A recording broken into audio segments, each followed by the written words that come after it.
Rahman Rahim. Alhamdulillah, wassalatu wassalamu ala Rasulullah. At the beginning, I would like to thank the organizing committee for inviting me and giving me this chance to talk to you about alternative methods to do testing the gamma camera. At the beginning, I would like to appreciate the efforts and help I got from my colleague, Mr. Shadi Al-Anzi. He gave me some ideas of what I'm going to talk to you about. Okay. We know that several agencies recommend some testing like the NEMA, IAEA, AAPM, and also Mr. Refat Al Mazrou has a book called Quality Control Procedures of the Gamma Camera, SPECT and SPECT CT, and many others. The aim of this lecture is to show ways of simple testing and also to show alternative methods or alternative tests of the conventional methods of doing the testing. Sometimes the center, they don't have the proper phantom or the sophisticated phantom or even expensive phantom. I'm suggesting simple methods to do, at least you would know you will measure the specification or testing your machine, not exactly similar to the NEMA or IAEA, but similar method. And of course, to educate professionals about the least required test for the gamma camera. If I start with the intrinsic resolution, as we know, NEMA and the IAEA and AAPM, they recommend using the slit phantom. Slit phantom is really a sophisticated phantom. Usually you get it from the manufacturer. If you want to use it, ask for it. This is the image on the left, the image of an image acquired by this phantom. It's 1 millimeter wide slits, 30 millimeter separated parallel lines. You have to do this in X direction and in Y direction. Usually you have two phantoms and use a point source and acquire certain counts. Usually the protocol comes with the system. Instead of that, we can use the bar phantom, and to measure with the slit phantom, we will measure the resolution, the full width at half maximum and full width at 10th maximum. Bar phantom, usually we don't measure the full width at half maximum and 10th maximum, but there's a method called Hinder method.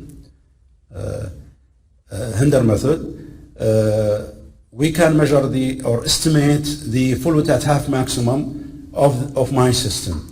What Hinder is suggesting is to choose the quadrant with the bar size matches the expected full width at half maximum and draw a region of interest on it like this. Try to make the center of rotation as big as you can and include it in that quadrant. Then we take the average and the standard deviation of the pixel values. Usually the system will give it to you. Then use these two equations, the modulation transfer function, find it first, and then from the modulation transfer function, find the full width at half maximum using these two equations. Sigma is the standard deviation, sigma here, and mu is the average of the region of interest, and W is the width of the bar, the bar we choose. From here you will find the full width at half maximum. This will give you an idea of what is what's the full width at half maximum of your system, instead of using the slit phantom. Now, for extrinsic planar resolution, NEMA recommend to use the dual line source phantom, and the IAEA recommend to use micro capillary tubes, and the AAPM use a line source. So the two line source phantom is really, you have to build it at home. I don't think even you can find it in the market. And it's two lines, parallel lines, 5 centimeters away from each other. They should be 10 centimeters above the collimator, and as alternative to that, we use the line of a butterfly needle, This is the butterfly, and we can stretch it. Of course, the internal diameter of the line should be 1 millimeter, and we can use 30 centimeter long butterfly. Usually we inject it with a technetium activity. 10 millicurie per cc will be okay. And we have to stretch and fix the line on a long ruler. You can see the ruler here. You stretch it, fix it on the ruler, then you inject the activity in it. And try not to fill it till the end. You can see we left some part here, because if you fill it till the end, you may have some drops coming out, then you have some contamination. Okay, we position it on the field of view and to measure the X and Y resolution, and we use the acquiring air using both heads at distances of 10 centimeter and 15 centimeter. 10 centimeters is the recommended way to measure the fluid at half maximum by the NEMA and other agencies. The 15 centimeter I will tell you later. You can see here we put it in the center between the two heads. We try to fix it, we stand it, not sleeping, like standing, so that it will not bend at the end. So it will be straight forward. You can see it here. Then we use this configuration, the matrix size, no zoom, the energy, and the window. And we acquire about 500 counts in the maximum pixel. For the 10 centimeter, we measure the full width at half maximum and full width at 10th maximum to compare it with the specifications we received with our system as NEMA. 15 centimeter, we compare it with the SPECT resolution. I will tell you later, inshallah. Okay, this is an image of a 10 centimeter distance, the phantom, and this is 15 centimeter. We can see when the 15 centimeters is wider than the 10 centimeter because of the distance. Okay, just to tell you, how to align. You might have a straight line in your image. You can, when you have the oscilloscope, you can see while you're positioning, you can open a window, any window or any folder, you can align it to it. You can see here how it's aligned, so that you make your line straight. It's better than if it is tilted. If it is tilted, then you will not have the right cut when you do your profile. We should create a line profile on the line image using the GC Analyze or ImageJ software. GC Analyze, this is a software, we developed it in King Faisal. It can do most of the NEMA testing, process, let us say, most of the NEMA recommended tests, and can give you the results. ImageJ is, I think it's well known in the market, or it's free software and everybody using it. We find the full width at half maximum and full width at 10th maximum for the 10 centimeter, and for the 15 we find the full width at half maximum. This is the 10 centimeter, and we create a profile. This is the 15 centimeter. Create a profile, and we find the full width at half maximum, 10th maximum. Here are the values we got for the 10 centimeter, head 1 and head 2.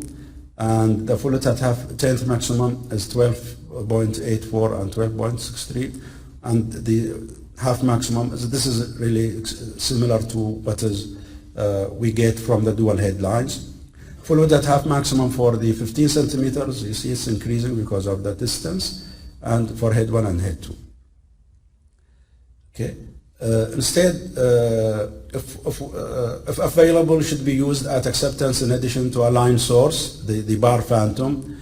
Of course, we have, to do the bar phantom, if we have it, at acceptance, as to be a reference for us and for future testing. This is an image of the bar phantom, extrinsic bar phantom. Now, after the resolution, I'll come to linearity. linearity is really sophisticated procedure to calculate it. If you don't have the slit phantom, you can't do it. You can't calculate it.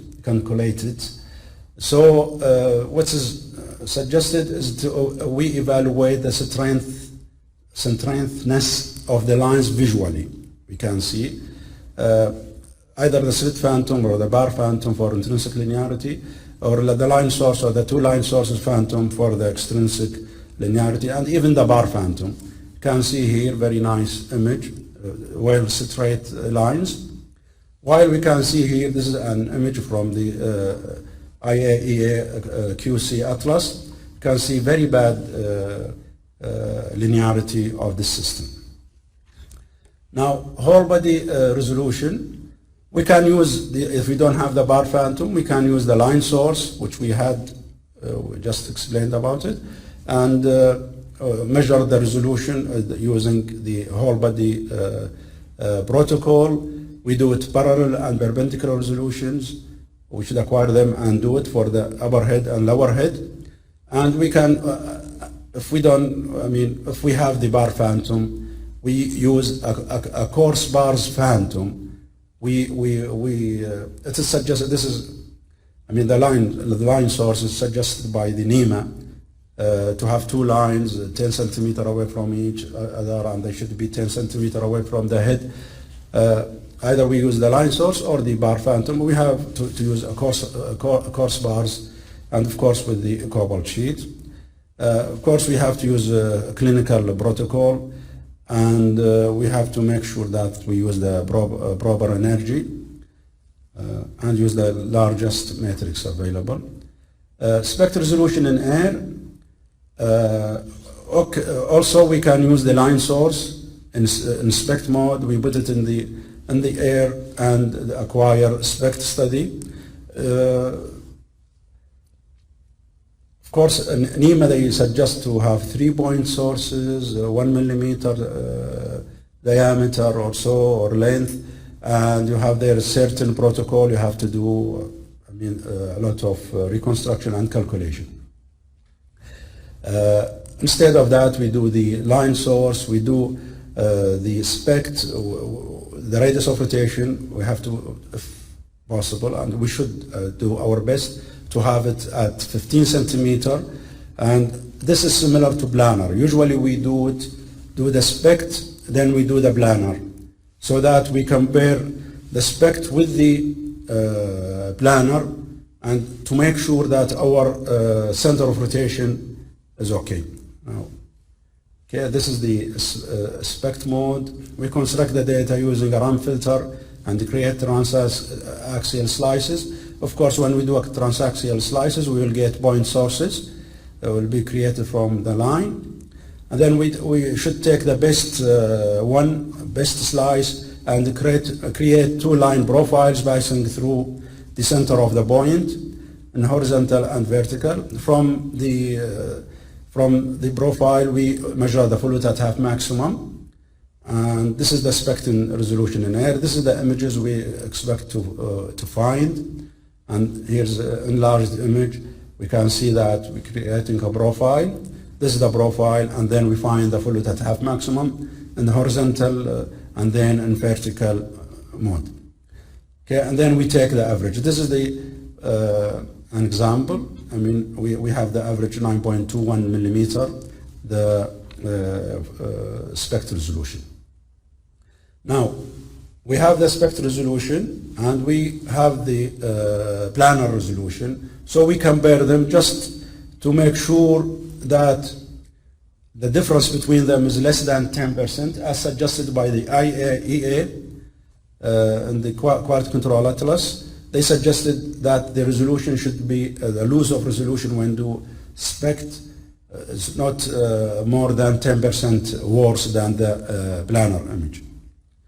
And we can see that we are at the edge for head 1, it's about 10.3%, while for the head 2 is more or less the same as the SPECT resolution. Now, I'm here summarizing that the line source, we used it for extrinsic planar resolution, extrinsic planar linearity, whole body resolution, SPECT resolution in air, and we compare it with the compare the SPECT with the planar.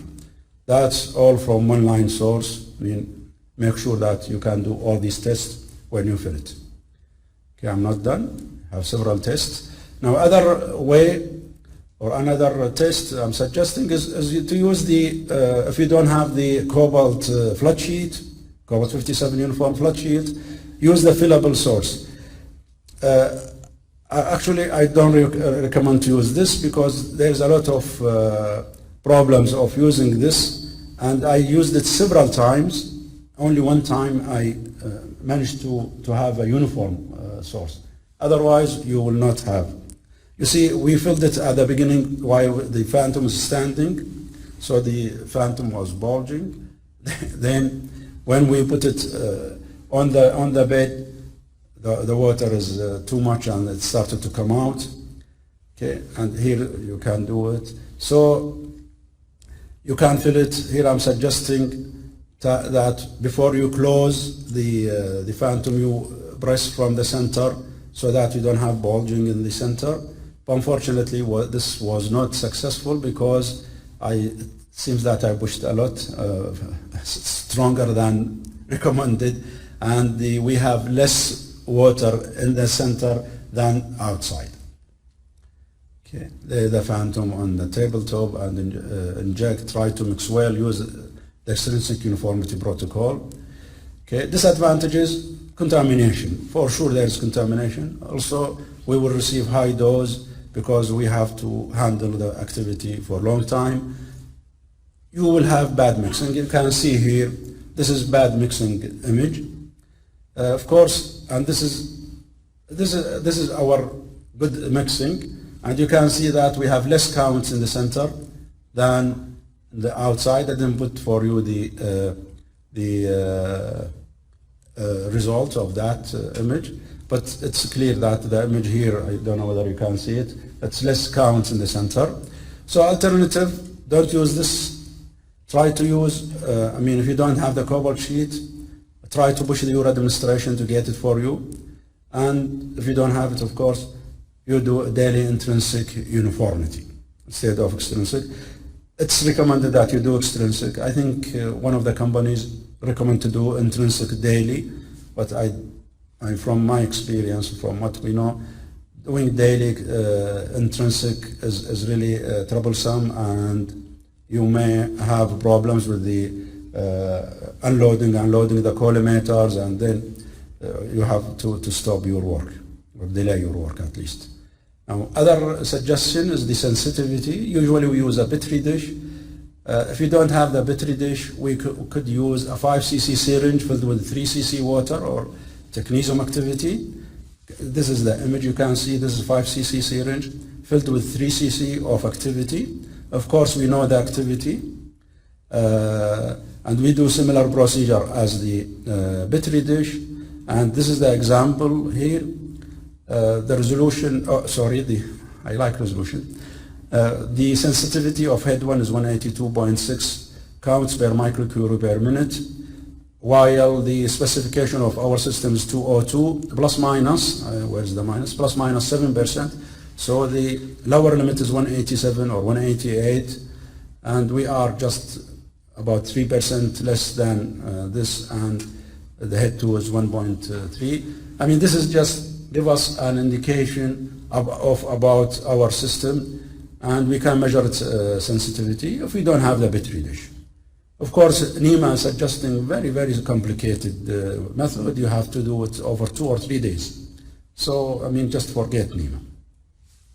Now, intrinsic count rate performance. The recommended method is to use the cover sheets or decaying source method like this one. You have the source here, and you have the head up here, intrinsic, of course, without collimator, and then you have the cover sheets. You have high activity. You start with low count rate, and then start to take out the cover sheets until you reach the maximum, and your count rate start to drop. If you don't have the cover sheets, use the two sources method. The two sources method is using technetium with the, two sources with the equal activity, and this is the protocol here, and this is here how to acquire it. You acquire 6 images, 3 sets, 2 sets of images, 3 acquisition as one set, and then from there we find the date time, the tau, and then we take the average of the 2 taus, and we measure the input count rate, or the 20% input count rate, R minus 20 from tau, using this equation, and then we find the observed 20% observed count rate. Of course, from the two sources method, we can use the source and approach our camera until we see which the maximum count rate we can reach there. Intrinsic energy resolution. The recommended method is to use the two sources of technetium and cobalt 57. If you don't have that, use the technetium spectrum only. And then from the technetium spectrum, if you can store it, find the full at half maximum, and of course use the equation full at half maximum over the peak times 100 to give you the intrinsic energy resolution value. If you can't store the spectrum or the energy spectrum, we use the 2% energy window method. It's not, it's take longer time, but it's not complicated, but it takes time, but you have to understand it. Okay, this is the 2% energy window. I mean, this is, you do about 11 images, each image on one of these peaks from 130 until 150 kiloelectron volt, and each window is 2% width, and you acquire images. When you draw the counts versus the energy, you get a similar curve like this, and find the volute at half maximum of this curve divided by the peak and multiply by 100 to get the intrinsic energy resolution. Multiple window spatial registration, the recommended method is to use 9 points of gallium-67. You can use 7 or 5, but still if you don't have the, where do I have? I didn't show if you don't have the jigs, you should have special jigs, the IDA 131 jig. Make a hole in it, 5 millimeter wide holes, and you use that. This is not every center has it. Instead of that, we use the bar phantom. Try to use a fine bar phantom. We fix the bars on the head without, of course, collimator, and let it face the point source, and take 3 images. 92 kiloelectron volt peak image, and 185 kiloelectron volt peak image, and 300 kiloelectron peak image. Then we add them together. If we add them, see a very nice image we got of adding the 3 images. Total counts in each image should be the same.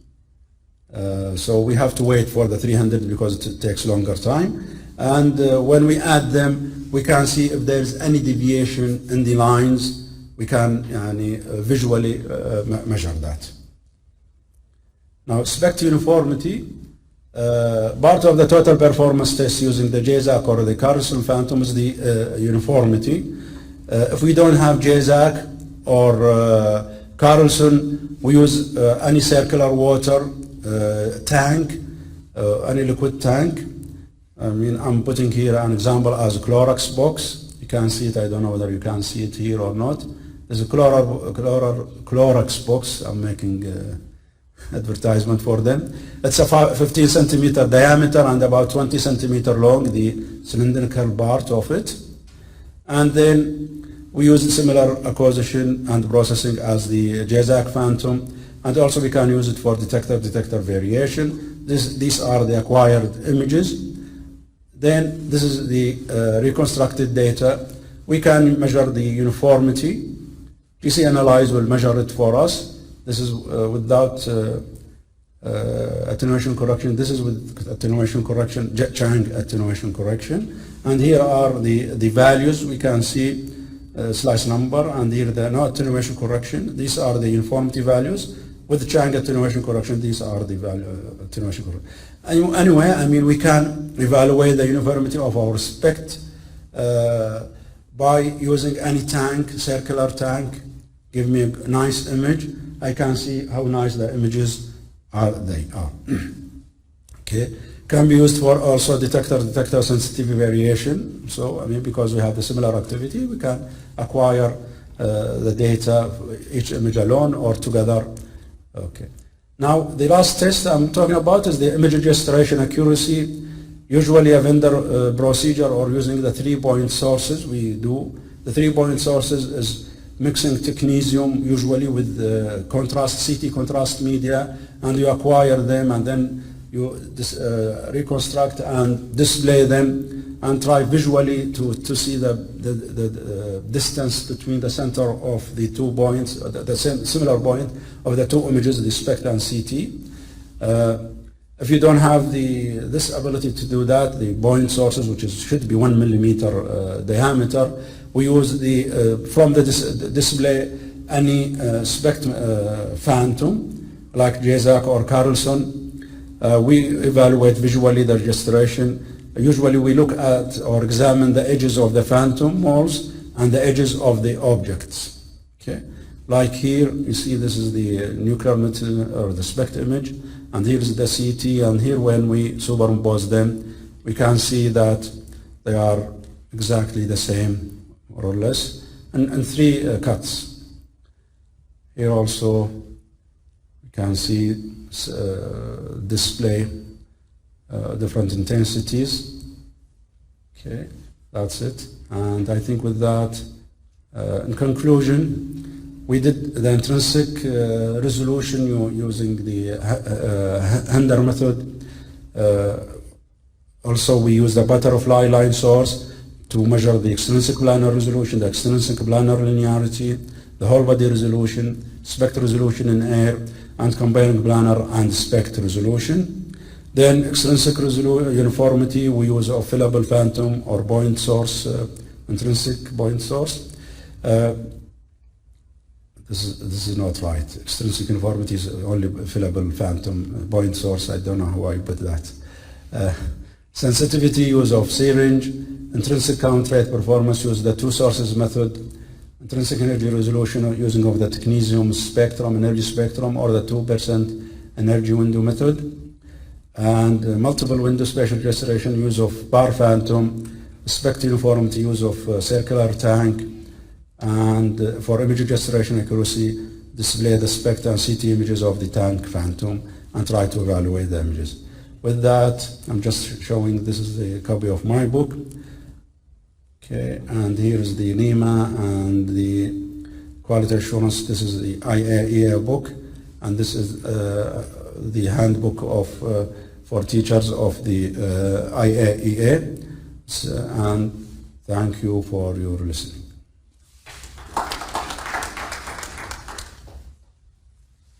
Any questions? So, any questions from the